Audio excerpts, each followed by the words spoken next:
Estamos ainda, no capítulo 2 de Filipenses. Na semana passada o pastor André pregou até o versículo 18, de Filipenses capítulo 2.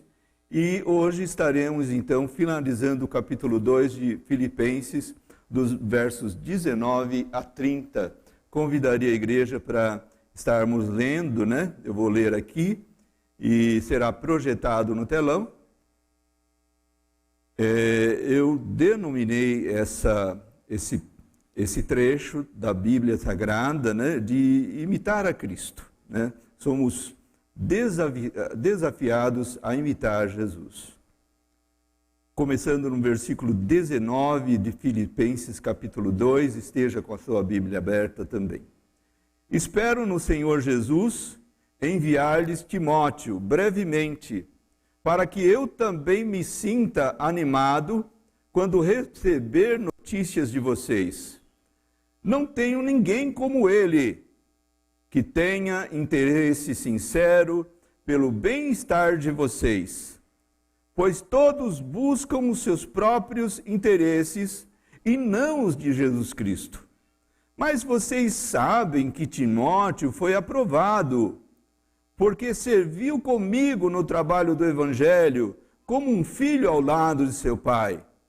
Portanto, é ele quem espero enviar, tão logo me certifique da minha situação, confiando no Senhor, que em breve também poderei ir. Contudo, penso que será necessário enviar-lhes de volta Epafrodito, meu irmão, cooperador, companheiro de lutas, mensageiro, que vocês enviaram para atender às minhas necessidades, pois ele tem saudade de todos vocês. Está angustiado porque ficaram sabendo que ele esteve doente. De fato, ficou doente e quase morreu. Mas Deus teve misericórdia dele, e não somente dele, mas também de mim, para que eu não tivesse tristeza sobre tristeza. Por isso, logo o enviarei, para que quando o virem novamente, fiquem alegres e eu tenha menos tristeza. E peço que vocês o recebam no Senhor, com grande alegria, e honrem a homens como este, porque ele quase morreu por amor à causa de Cristo, arriscando a vida para suprir a ajuda que vocês não me podiam dar. Oremos ainda. Senhor Deus e Pai, nós estamos diante da Tua palavra, esperançosos de receber a porção da Tua palavra em nossos corações, Senhor. Que o Senhor fale a cada coração, não somente aos que estão aqui neste templo, mas àqueles que estão também remotamente, em tempo real agora, e aqueles que haverão de ouvir essa exposição da palavra do Senhor. Por amor à sua igreja, por amor ao seu povo, para edificação, exortação e consolação dos seus filhos, Senhor. É que te peço que o Senhor fale aos corações nesta manhã, em nome de Jesus. Amém. O apóstolo Paulo estava preso em Roma e ele, na verdade, esperava sair daquela prisão. Esperava sair e ter a possibilidade de visitar novamente uma igreja que a ele tanto amava e que ele também tanto amava a igreja que estava em Filipos. Era uma igreja que participaram não uma vez só, mas de contribuições, enviava oferta a Paulo. Enviava as suas ofertas para suprir as necessidades materiais do apóstolo Paulo. Paulo estava em tempo integral na obra do Senhor, era um missionário, desbravador, era o bandeirantes da fé, indo de cidade em cidade, de região em região, fundando igrejas e Deus operando milagres e maravilhas, e o Evangelho, então, prosperava.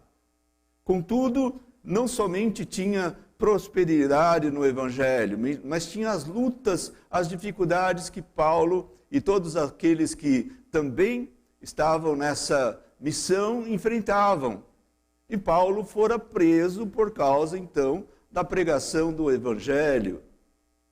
E estava muito triste por saber que os irmãos lá de Filipos poderiam, então, se escandalizar, pensando assim, mas como? Né? Como que um homem como Paulo fica preso? Como que Deus não faz um milagre? Às vezes a gente vê um servo de Deus, a quem a gente considera um homem de fé, um homem mais perto do Senhor, a gente pensa assim, meu Deus, mas por que o fulano está passando isso? Por que o fulano está passando por essa situação tão difícil? E achando que o servo de Deus não poderia passar por aquilo.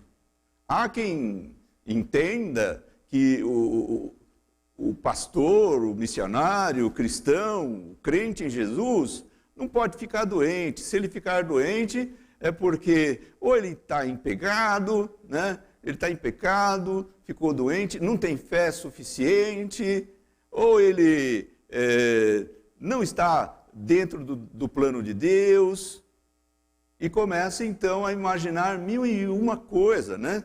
E Paulo precisava então aproveitar a oportunidade que ele tinha para repassar essa mensagem de encorajamento aos filipenses. Encorajamento por quê? Porque, primeiro, né, eles poderiam se escandalizar de ver Paulo preso, ou poderiam se escandalizar de saber que Epafrodito, a quem eles enviaram a oferta missionária para Paulo através de um membro da igreja de Filipos, que era Epafrodito, e que estava lá com Paulo, passando uma temporada, porque a oferta não era somente financeira. Eles enviaram Epafrodito para ajudar Paulo a suprir as necessidades de Paulo no ministério também. Assistir Paulo em suas necessidades. Então, Epafrodito, o próprio Epafrodito, que é um nome que eu não sei se alguém vai usar para colocar no seu filho, né? Mas ele quer dizer abençoado. Não sei se alguém aí pensa nisso, mas Epafrodito quer dizer abençoado. É aquele que é abençoado. E ele havia levado então a oferta a Paulo, entregue a Paulo, e estava passando uma temporada, ele passaram ali uns 3 meses com Paulo, e ele adoeceu, porque exposto naquela época, gastava-se lá 6 semanas para chegar até onde Paulo estava. E ele se expôs a doenças endêmicas e acabou adoecendo de morte até. E esse assunto chegara, então, lá na igreja de Filipos, né? O assunto de que Epafrodito adoecera chegara ao conhecimento da igreja de Filipos, que foi mais um choque. Olha, mandamos Epafrodito para estar com Paulo, para assistir Paulo em suas necessidades, e agora Epafrodito fica doente. Então se entristeceram com isso também. E Paulo, então, certamente com o tino pastoral que ele tinha, né? Ele pensou, sabe de uma coisa? Eu vou mandar Epafrodito de volta para a igreja, né? Lá de Filipos, para que os filipenses se alegrem novamente. Para que ele, e vou mandar também uma carta, vou escrever uma carta que de fato dê encorajamento aos filipenses. E não somente encorajamento. A igreja de Filipos era uma bênção, mas o inimigo não dorme. O inimigo, Satanás, inimigo das nossas almas, ele não dorme. E ele estava criando na igreja de Filipos tensões, divisões, começava a criar essas tensões e divisões, cada um se preocupando com o seu próprio umbigo, puxando a brasa para a sua sardinha, e isso trazia tensões terríveis, e divisões terríveis, e panelinhas terríveis, e intrigas terríveis. E será que isso não acontece na igreja nos dias atuais?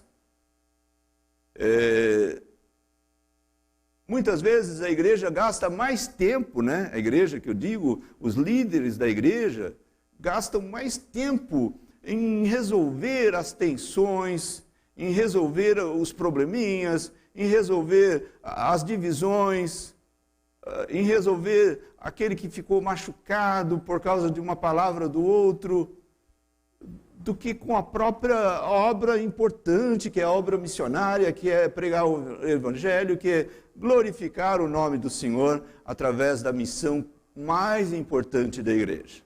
Sim ou não? Sim. Então, Satanás sabe disso. Ele sabe que essas tensões, essas divisões, essa busca do próprio interesse, né? Cada um puxando a sardinha para sua brasa, ela desune, ela desfaz a comunhão, ela traz tristeza, traz agonia, ela traz revolta muitas vezes, e isso faz com que a igreja fique estancada sem exercer a missão mais importante para a qual ela está aqui na terra, que é pregar o evangelho, que é anunciar o reino de Deus. E é o que estava acontecendo lá em Filipos. Já estava acontecendo isso. No capítulo 2, os 4 primeiros versículos, o pastor André pregou no domingo passado, sobre isso, né? Os 4 primeiros versículos do capítulo 2, se você está com a Bíblia aberta aí, você pode observar, não querendo repassar o que já foi pregado, mas não será projetado, mas abrir aqui, o apóstolo Paulo escreveu: nada façam por ambição egoísta ou por vaidade, mas humildemente considere os outros superiores a si mesmo. Cada um cuide não somente dos seus interesses, mas também dos interesses dos outros. Cada um, em outra tradução, considerem os outros superiores a si mesmo. E é nessa linha que, nesse capítulo 2, do verso 19 até o verso 30, eu vou também considerar o verso 17 e 18, que não faz parte aqui do texto de hoje, mas é justamente nessa linha que o apóstolo Paulo estava aplicando o remédio na igreja de Filipos através da carta que ele escreveu. Né? Como ele pretendeu resolver esse problema de cada um puxar a brasa para sua sardinha, de cada um buscar o seu próprio interesse, como que ele atacou, né? O primeiro ponto que eu quero aqui destacar é que Cristo, né? Ele é a supremacia nas nossas vidas, ele tem o primeiro lugar acima de todas as coisas. Tanto é que no capítulo 1, a síntese, se nós sintetizarmos o capítulo 1 de Filipenses, nós veremos que a síntese de todo o capítulo 1 é: Cristo deve ter a supremacia em nossas vidas. E no versículo 21, nós encontramos isso, quando Paulo escreve: porque para mim o viver é Cristo. Quer dizer, em outras palavras, para mim, o viver é viver de maneira que eu possa imitar Jesus. É viver de acordo com a palavra de Jesus. É viver de acordo com que o Senhor Jesus traça para a minha vida. É viver de acordo com a vontade de Deus. Porque para mim, o viver é Cristo e o morrer é lucro. Essa é a síntese do capítulo 1. E do capítulo 2, que nós estamos vendo agora, a síntese, se pudermos sintetizar numa expressão breve, nós diríamos o seguinte, que o outro, ele deve ter a primazia nas nossas vidas, ao invés do eu. Eu não devo buscar somente os meus interesses, eu devo buscar os interesses dos outros. Daí, Paulo escrever, daí Paulo deixar bem claro que nós devemos, primeiro, buscar o interesse do outro, né? Uma vez que uma casa dividida contra si mesmo, ela não subsiste.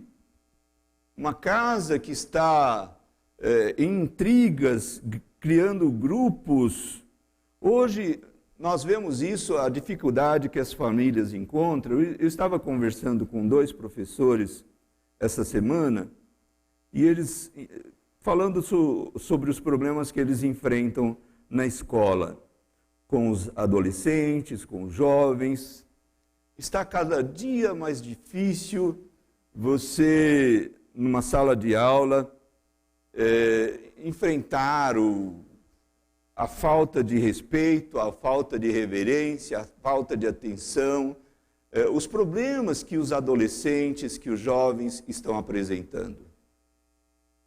Uma pessoa da nossa família também está com um problema sério com a filha de uma certa 14 anos de idade, pensando em suicídio, já tentou suicídio inúmeras vezes, e essa pessoa dizia que a filha está agora internada numa clínica. Na clínica, na ala que ela está, tinha um pouco mais de 20 adolescentes nessa clínica. E os 20, um pouco mais de 20, todos eles na mesma condição. Tentaram suicídio, aquela rebeldia terrível, né?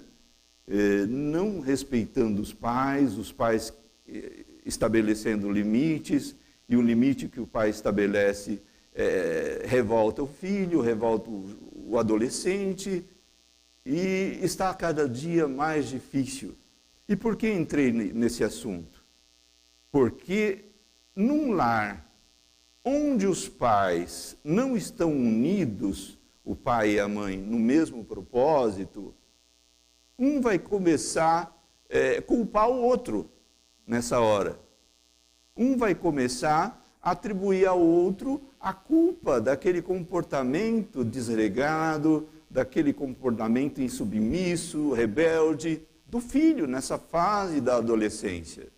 Isso pode até destruir o lar, pode até destruir uma família. Daí a necessidade de estarem unidos na possibilidade de não demonstrarem ao filho que eles estão separado do outro em suas visões, em sua forma de aplicar a disciplina, a correção.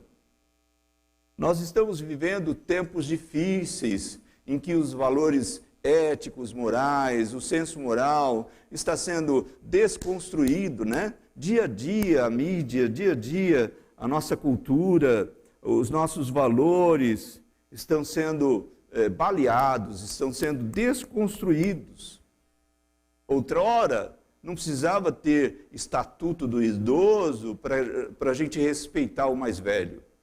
Não precisava disso. Eu me lembro bem, antes da existência de estatuto de idoso, o respeito que se tinha. Por que necessário foi criar-se, então, uma lei para isso? Porque o tempo foi passando e a própria sociedade está absorvendo do veneno que ela mesma criou, né? Já não se respeitam mais os idosos. Havia um tempo que os filhos, eu acho isso um exagero, mas os filhos lavavam os pés dos pais. Não sei se alguém é desse tempo aqui, mas houve um tempo que o pai chegava em casa, cansado do trabalho, o filho pegava uma bacia d'água morna e lavava o pé do pai.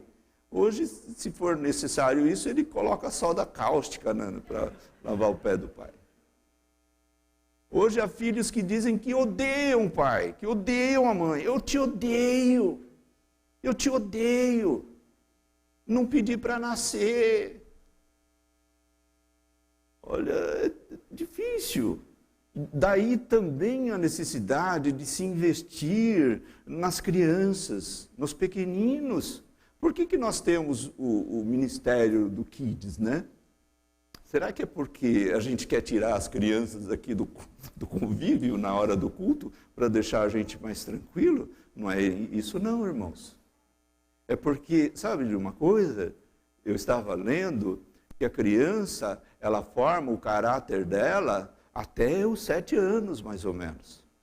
Quando muitos, os 9. E se você não aproveitar nessa fase, meu Deus, você está perdendo uma oportunidade que depois você vai chorar rios de amargura por isso. Ensina a criança o caminho que ela deve andar e depois de crescida ela não se desviará mais dele. O filho não é uma xerox reduzida do pai e da mãe, mas é nosso campo missionário. O irmão Francis falava no PG que o primeiro campo missionário nosso é a nossa família. E muitas vezes a gente vai pregar até para os índios, vai pregar até em outro país e esquece que o primeiro campo missionário é a nossa própria casa. São os nossos filhos, são os nossos parentes, meu irmão, meu cunhado. O campo missionário é vasto. Sua família é grande, é sinal que o seu campo missionário, o primeiro deles, é grande também. Amém, irmãos?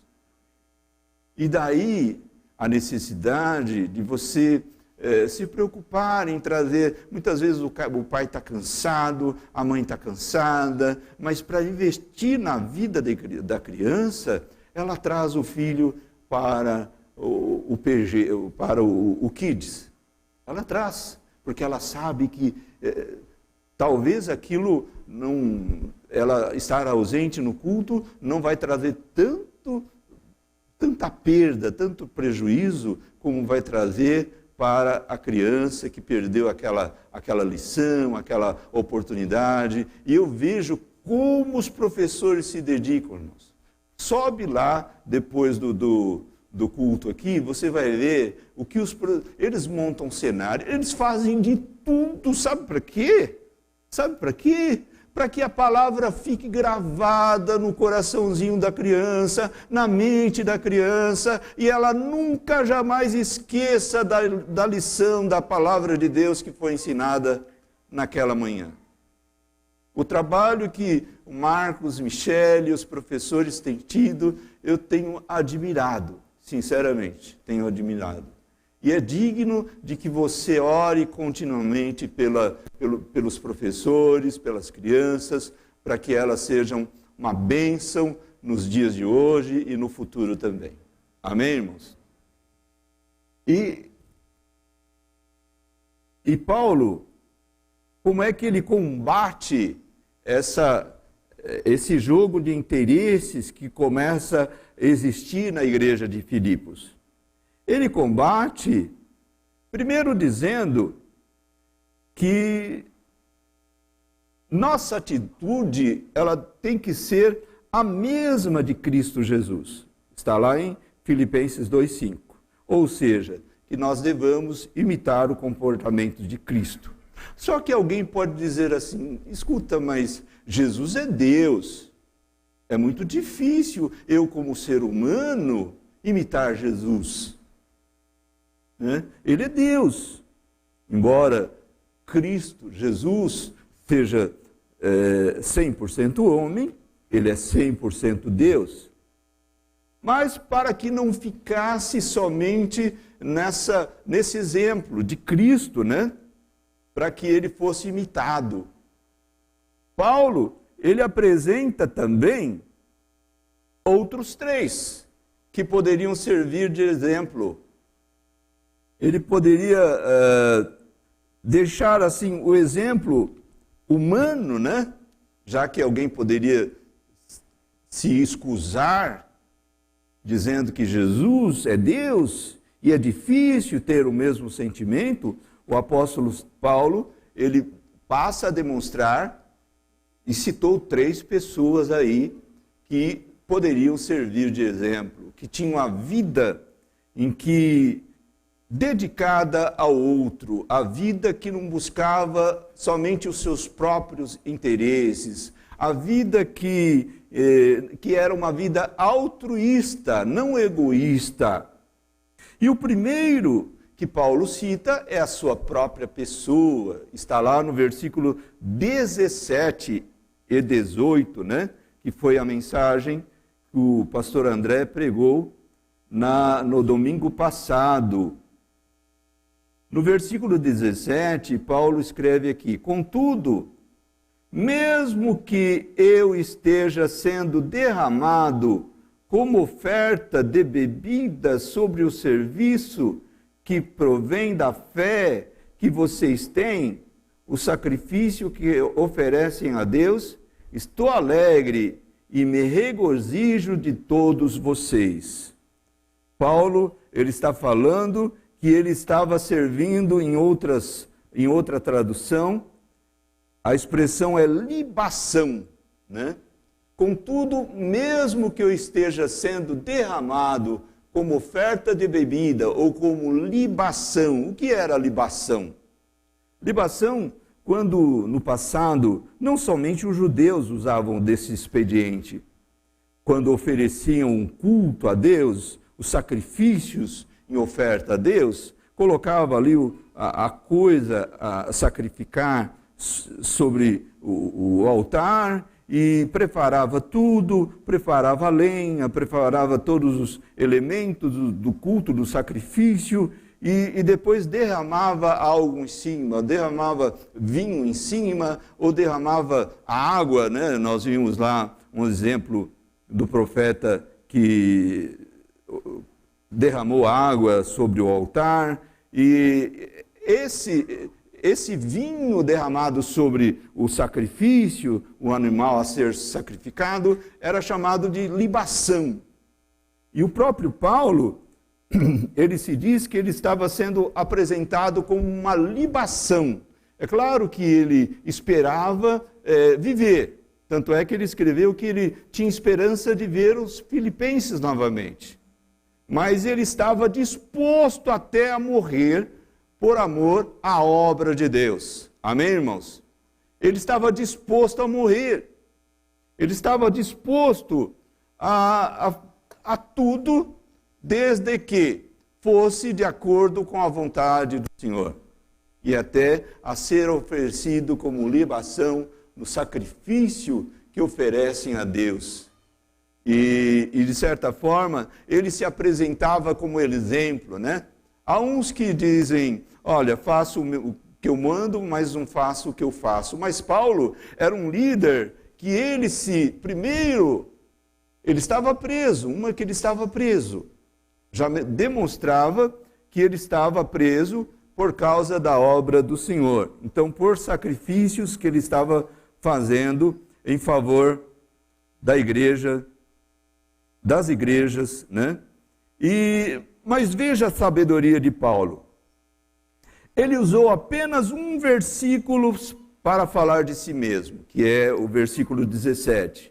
Mas quando ele vai falar de Timóteo, e quando ele vai falar de Epafrodito, que eram os 2 outros exemplos de vida dedicada aos outros, de vida dedicada a Deus, para Timóteo, ele usa 6 versículos, do versículo 19 ao versículo 24. E quando ele vai falar de Epafrodito, ele usa mais 6 versículos, do versículo 25 até o versículo 30. Veja bem, um só versículo ele falou de si. Isso não era falsa modéstia, falsa humildade, porque Paulo ele já havia escrito lá no capítulo 3, aliás, ele escreveu no capítulo 3, verso 17, que ele se apresentava como exemplo, né?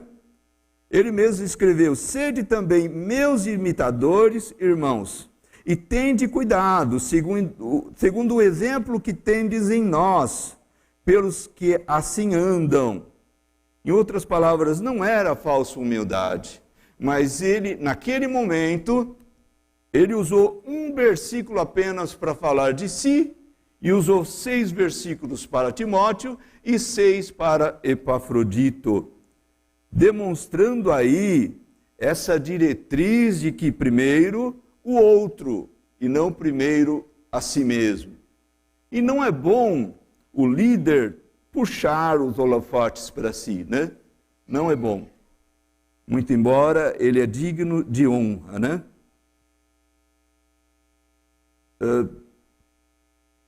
Veja bem, Paulo, dos versículos 19 a 24, ele está falando de Timóteo. E o que é que sabemos da vida de Timóteo? Primeiro, nós sabemos que Timóteo, ele era filho de judia, né? A mãe dele era judia, a sua avó era judia, eram tementes a Deus, e de pai grego. O pai provavelmente não era convertido, né? E Paulo escreveu também que, aliás, sabemos que Timóteo, a educação espiritual dele não foi através do pai, foi através da mãe e através da avó.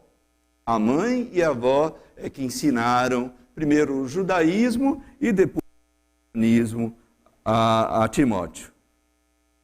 E isso nos traz uma lição, né? Você como mãe, você como avó, você tem aproveitado os momentos. Eu sei que não é fácil, às vezes a pessoa chega, a mãe, ela enfrenta dupla jornada, às vezes ela trabalha o dia inteiro fora e chega em casa escorando nas paredes de cansada. O pai também, mas os filhos estão ali. E a educação espiritual dos filhos, nós não podemos lançar essa responsabilidade. É claro que o Kids, aqui os professores, eles são importantes na vida das crianças para ensinar a palavra de Deus. Mas os responsáveis, o diretamente responsável para a educação espiritual das crianças, dos seus filhos, é você, mãe, é você, pai, é você, avó, né? É você, avó, sentar com seu neto e contar as histórias bíblicas para ele. Nós sabemos que Timóteo, ele começou, o que sabemos da vida dele, algumas curiosidades.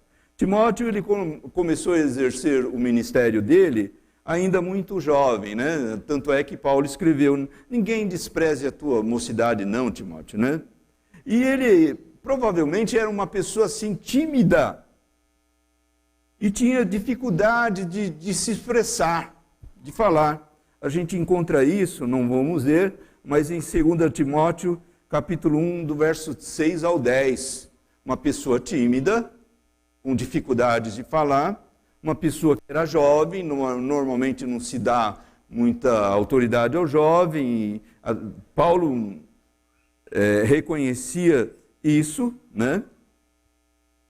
E embora Timóteo fosse jovem, mas ele tinha também a saúde fraca e frequentemente ele se apresentava doente. Tanto é que Paulo aconselhou, 1 Timóteo 5:23, né? Timóteo, não beba somente água, toma um pouco de vinho por causa das suas frequentes enfermidades. Aí já tem uns que aproveita lá e compra aqueles 5 litros, de 5 litros, né? Tem uns garrafão de 5 litros. Fala, não, o que é isso aí, irmão? O que é isso aí, esse garrafão aí? Ah, isso aqui é o que Paulo falou para Timóteo, toma um pouquinho de vinho por causa das tuas frequentes enfermidades. Mas Timóteo, apesar de jovem, era tímido, era doente, e nada disso impediu Timóteo de ter uma vida preocupada com o outro primeiro e não consigo mesmo. De ter uma vida preocupada em fazer a vontade de Deus primeiro. Amém, irmãos? Ah, eu não posso fazer nada não na obra de Deus porque eu sou doente. Eu não posso fazer nada não porque eu sou tímido. Irmãos, vocês não sabem muitas vezes como tremem as pernas da gente aqui em cima, né?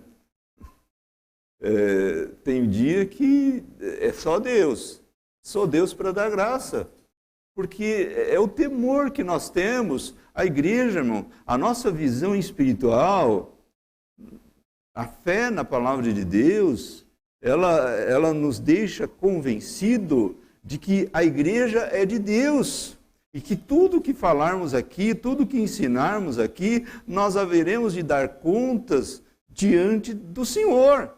Amém, irmãos? Isso não é fácil, não. Então as pernas tremem mesmo.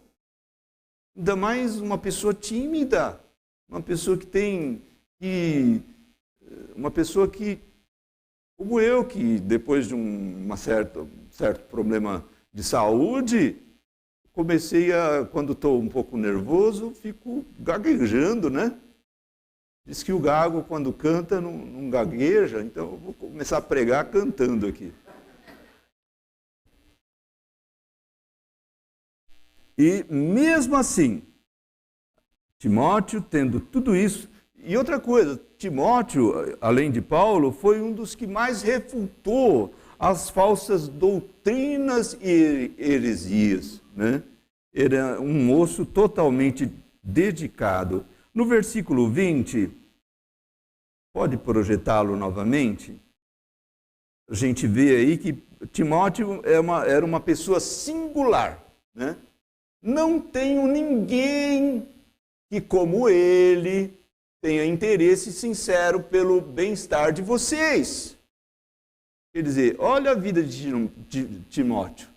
Não tenho ninguém que, como ele, quer dizer, uma pessoa singular, diferente, um jovem, apesar de jovem, alguém diferente, alguém com um comportamento que imitava Cristo, um comportamento exemplar, alguém que não busca o seu próprio interesse somente, mas ele busca, ele é sincero, quer dizer, sem cera, sem máscara, ele é sincero pelo bem-estar de vocês, ele busca o bem-estar de vocês. E na verdade, irmãos, esse é o segredo, né? Por que as pessoas se ferem, se machucam? Na igreja também. Justamente porque não se preocupam em buscar o interesse do outro. Não se preocupam em colocar o outro à frente de si, né? Em ser uma bênção na vida do outro. Quando Deus chamou Abraão, a primeira ordem que Deus deu a Abraão, ele disse: Abraão, seja uma bênção, seja você uma bênção. Quer dizer, eu vou te abençoar, Abraão, mas seja uma bênção, seja um abençoador. Então, seja também você uma bênção. E para você ser uma bênção, você tem que colocar o interesse do outro à frente do seu.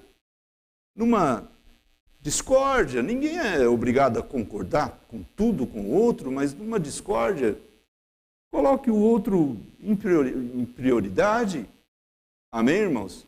É disso que Paulo falava, para que eles pudessem imitar também Timóteo. O exemplo de Jacó também, citamos Abraão. Jacó, lá no Velho Testamento, eu queria que projetassem aí o versículo Gênesis 33, 13 a 14. Jacó, ele se converteu no Val de Jaboque, mas até se converter era um atribulado.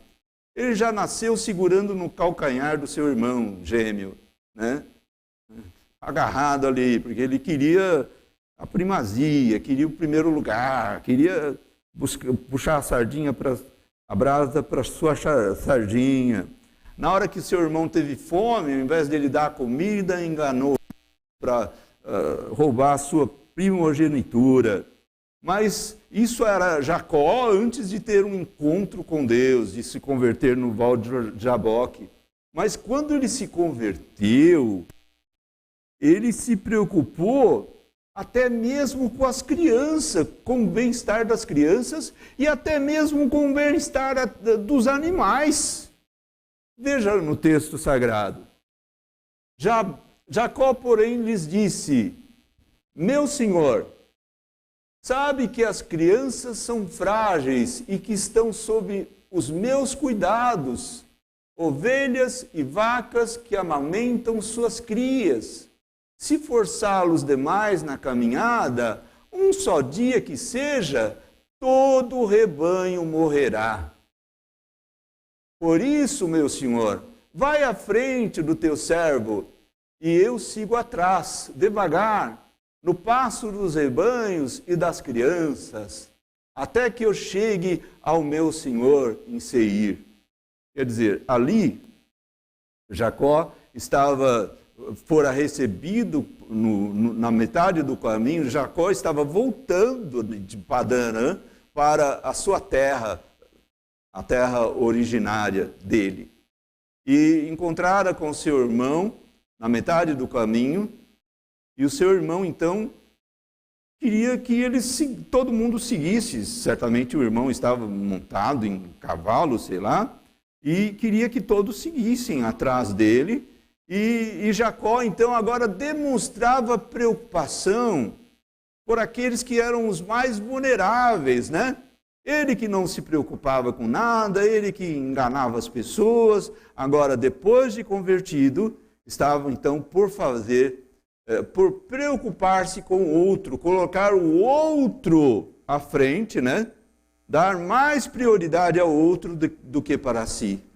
Dizendo, olha, Esaú, não vamos caminhar dessa forma, não, senão as crianças não vão aguentar, os animaizinhos não vão suportar.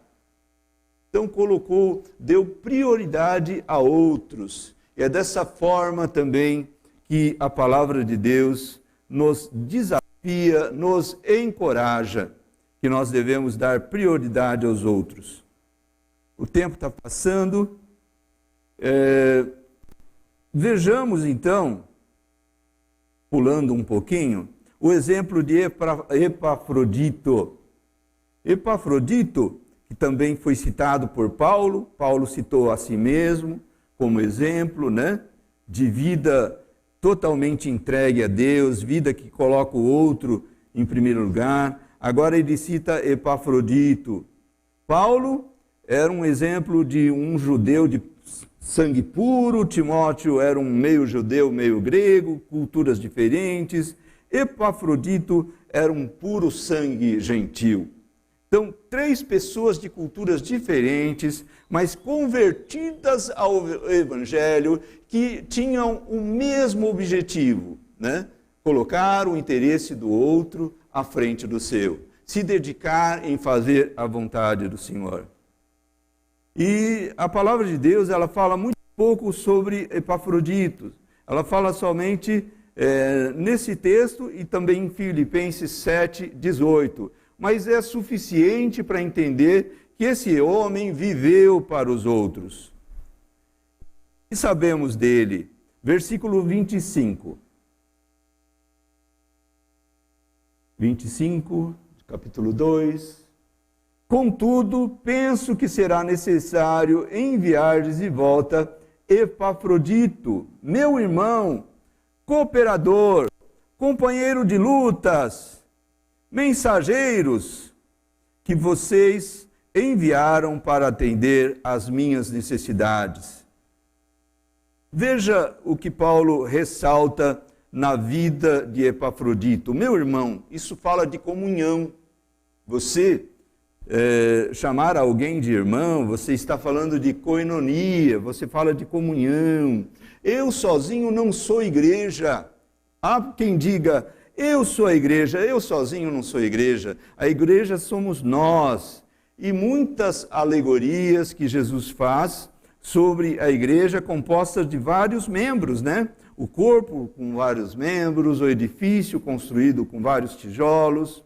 Meu irmão, meu cooperador, fala de prestar serviço no reino de Deus juntos.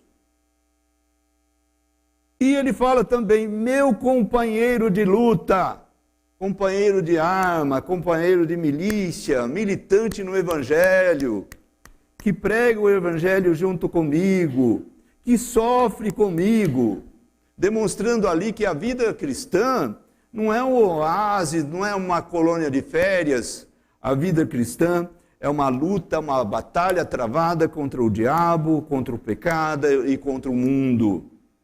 E contra tudo que vem para hostilizar a palavra do Senhor.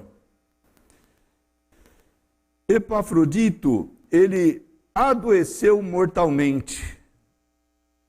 Versículo 26. Pois ele tem saudade de todos vocês, está angustiado, porque ficaram sabendo que ele esteve doente. Quer dizer, esteve doente, ele está angustiado, quer dizer, doente fisicamente e angustiado, uma doença emocional. E nós não podemos criticar aqueles que adoecem emocionalmente, principalmente nessa fase que estamos vivendo, né? Estamos vivendo ainda os resquícios aí da pandemia, que causou muita depressão e ainda tem causado. Eu tenho visto o pastor André agir com muita sabedoria, né? Compreendendo a situação daqueles que emocionalmente entraram num processo até depressivo. Contudo, o que a gente não pode é deixar de caminhar, né? Nós estamos seguindo a Jesus e nós devemos ter uma visão espiritual da vida, né? E essa doença, Paulo disse que ela causou tristeza para ele. Verso 27, para concluir, que o tempo não dá mais. De fato, ficou doente e quase morreu. Mas Deus teve misericórdia dele, e não somente dele, mas também de mim, para que eu não tivesse tristeza sobre tristeza. Parece contraditório, não é? Alguém que escreveu lá em 2,15, que para mim, em 1,15 de Filipenses, para mim o viver é Cristo e o morrer é lucro. Para quem a morte era lucro, agora Paulo estava dizendo, olha, para que eu não tivesse tristeza sobre tristeza. Ele não morreu, ele ficou doente, mas foi curado, Deus teve misericórdia dele. Não há nenhuma incongruência nisso. Paulo, a nossa visão espiritual da vida, ela não anula a nossa humanidade. Não é porque nós temos uma visão de que a nossa vida é eterna, que nós somos aqui peregrinos, estamos aqui de passagem, que uma pessoa da nossa família fique enfermo, um irmão fique enfermo, e a gente vai dar pulos de alegria. Ah, ficou doente, vai morrer, vai para o céu. O André ficou doente esses dias, né? A gente dá pulo de alegria. Não, a nossa visão espiritual, ela não anula a nossa humanidade. Nós sentimos tristeza, sim, né? Porque nós somos humanos. E Para concluir, recapitulando, o tema do capítulo 2 é o outro na frente do eu, uma vida de altruísmo. E Paulo dá esses 3 exemplos de pessoas que viviam isso. Ele próprio, Timóteo e Epafrodito.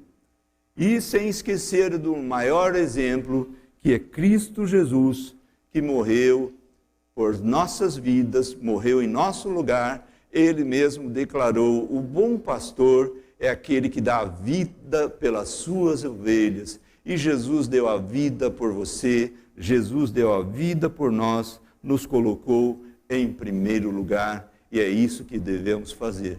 Colocar o outro em primeiro lugar, à frente do seu interesse, o interesse do outro à frente do seu interesse.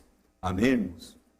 Vamos orar. Senhor Deus e Pai, nós queremos agradecer ao Senhor por sua palavra e que possamos aplicá-la aos nossos corações, possamos viver essa palavra do Senhor, colocando o interesse do outro à frente do nosso, e que o seu nome seja cultuado e glorificado quando colocarmos o interesse do outro na frente do nosso. E fazemos isto porque queremos glorificar o seu nome. Te louvamos, te agradecemos, em nome de Jesus, para a glória de Deus. Amém. Deus abençoe a todos.